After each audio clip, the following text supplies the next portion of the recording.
Hey, Candace, I have Dave for you. All right, awesome. Hey, Candace. Hi, Dave. How you doing? I'm doing pretty good. What's shaking? Not much. Trying to shake this cold is what's shaking with me. What's shaking with you? It's funny. Whenever I hear the name Candace, I think about back when I was in Metallica, me and Tommy Lee both were dating a girl named Candace at the same time. Wow, how did that play out? It's a matter of timing. Well, I have to say that was one lucky Candace to get both you and Tommy Lee at the same time. Jeez. I'm blushing. Thank you. Oh. I wasn't trying to fish out a compliment or anything. It's just to me, it's one of those names where you just go like, yeah. All right. So what do you got going on today? What are you doing right now besides, talking to me on the phone? Well, I've been doing press all day. That's just one of those beautiful things you get to do where you get to talk to friends that you made over the years. And it's just, I have a great job. I love my job. And I think that there's a lot of people that misunderstand what we do. They think it's all fun and games and stuff like that. There's a lot of hard work, but you get to make a lot of friendships along the way, too, which is really, really cool. I bet. I can only imagine the people that you run into, like, on a daily. Yep, there's a lot. We're pretty excited to get you coming here to the Capital Region in just a couple of months. You are coming as part of Rockin' Derby. Are you excited to be in the Albany area at all? We are, very much so. We've had it's funny, when we started Megadeth, we did a lot of shows over in New York, mostly in down around the city and stuff like that. But, Gar and Chris Poland came from upstate New York, and I don't know how close Dunkirk is to Albany. I think that's probably closer to Syracuse, but I think, upstate New York is totally different from Manhattan, my experience has been. Oh, yeah, totally. I mean, I think we have some roots together. I'm actually from Southern California. So, oh, really? Yeah, so I'm pretty new to the Albany area, but I have been in upstate New York for about 5 years. And how did you end up there? You got to go where the work is, Same way you end up going on the road playing shows. Yeah, so I originally grew up in San Diego as well. Weren't you born in, La Mesa or something? I was. I was born in La Mesa and moved from there up to Los Angeles, eventually when I started Megadeth, and from there it was Arizona, San Diego, Tennessee. Where's your home base now? Well, we still have our house in San Diego right now, and I'm at our house in Tennessee. We moved out here for Electra to pursue her country career, because I'm established to the point where I can do my job on the moon if I wanted to. Right. But she, we needed to come out here for her. Oh, well, that sounds fun. So are you guys, are you still doing the wineries? Are you still making the wine now that you're in Tennessee? How does that work? Somebody else doing it for you? Yeah, the wine thing is going good. It's that's at our house in California, and we work through another giant vineyard there too for the bigger orders. The stuff that we had bottled the first time was from Fallbrook Winery when I did the symphony, and then we planted our vineyard, and it takes about 3 years for the first harvest to happen, and then probably 2 years of harvesting for the grapes to mature. So we're still in that growing period with our estate blend, but we've been doing stuff with our winery out there with South Coast. It's been good. My favorite was the Syrah. I don't know if you're a Syrah drinker or not. I'm actually learning to like wine. I'm not quite there as of yet.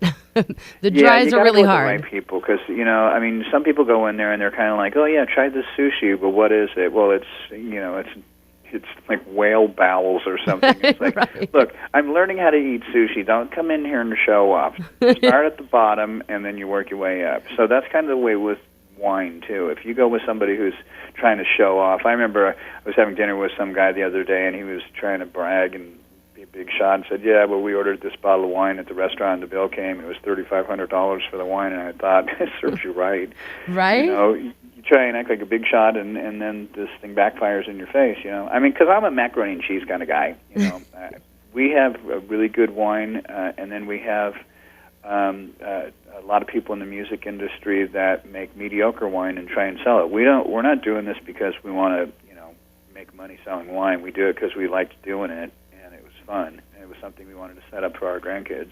Right, that makes sense. You try something new, you like it, and you stick with it. Yeah, because most vineyards, it takes a while for them to happen, and I think that the music industry's been really good to me, and I want to be able to do something that will live on after I'm gone. Awesome. That sounds great. I mean, of course, your albums are going to live on for a lifetime. We're on what, your 15th studio album for Megadeth now? Yeah. Right. So so Dystopia is coming out on the 22nd of this month, actually. And did I read right that you can get a package that comes with some sort of virtual reality deal that goes with it? Yes, you did read right. There is a company called Next Galaxy that we worked with a famous actor, Blair Underwood, who directed it. And we recorded 5 of the songs in virtual reality of us playing. And it's interesting because when I first had seen the whole Oculus Rift thing with seeing stuff in 360 degree, they had a tripod that was stationary, and that basically was you get what you got. And what they did with this was they set it up on a buggy. So on top of the fact you being able to have your own point of view, turning around 360 degrees, looking up and down and all that stuff, you're moving through the whole set, too. You're walking around in between the different players while we're playing, which is really fascinating. That's crazy. It was an honor for us, and I'm really stoked that those guys, Blair and Next Galaxy, gave us the opportunity.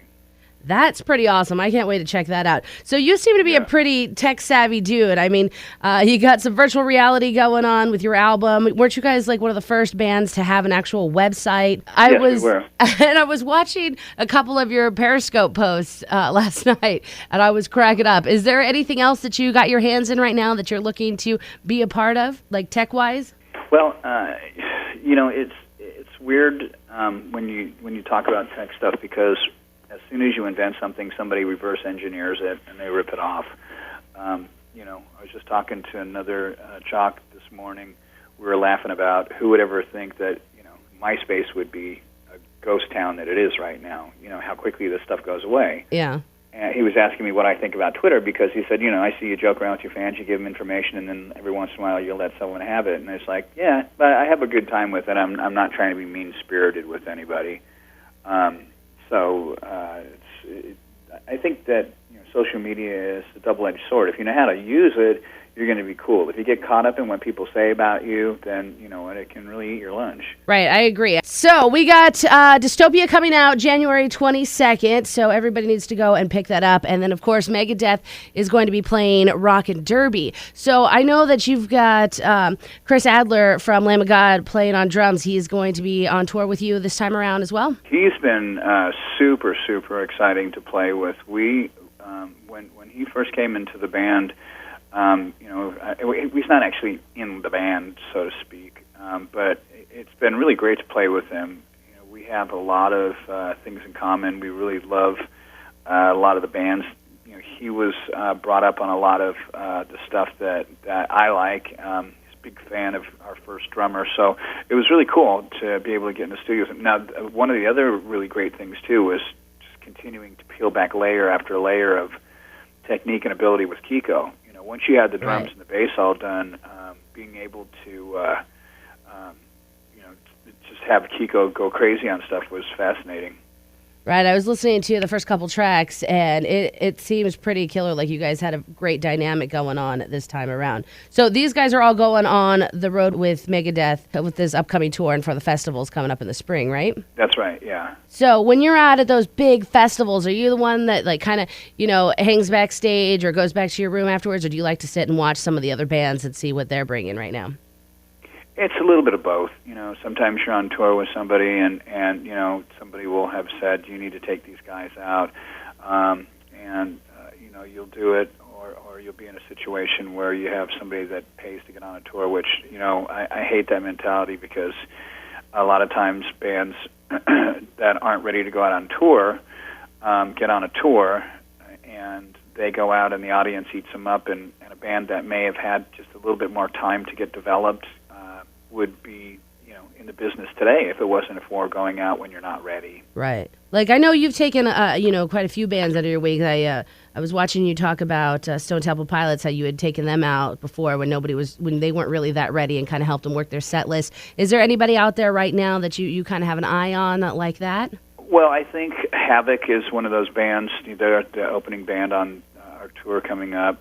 It would be ridiculous for me to say that about ST or Children of Bodom, but I do think that having bands that are this great on a lineup like this is rare nowadays in the States with touring, because a lot of times the lineups are bands that are very, very, very similar, and there's a huge difference between all four of us.